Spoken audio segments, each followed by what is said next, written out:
Handa na raw ang COMELEC sakaling matuloy ang Barangay Sangguniang Kabataan Election sa October 31. At may ulat on the spot si Tina Panganiban Perez. Tina? Connie, simula na ngayong araw ng voter registration para sa barangay at sangguniang kabataan elections. Mismong si COMELEC Chairman Andy Bautista ang umikot sa iba't ibang distrito sa Quezon City para tingnan ito.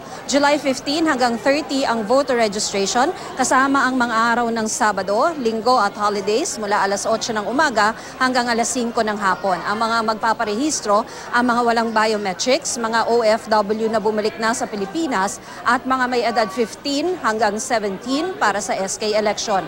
Kasama sa inikutan ni Bautista ang District 2 na may pinakamalaking voting population sa Quezon City na 279,166. Tiniyak ni Bautista na handa ang COMELEC sakaling matuloy ang barangay SK election sa October 31 o kaya ipagpaliban ng mga ito at isabay sa eleksyon ng Constitutional Convention members sakaling matuloy ang charter change. October 3 hanggang 5 ang filing naman ng Certificate of Candidacy ng mga tatakbo. Sa SK, ang mga boboto 15 hanggang 30 years old, habang ang mga kandidato 18 hanggang 24 years old. At sa SK, may ilang bawal tumakbo dahil sa anti-political dynasty provision ng batas sa SK.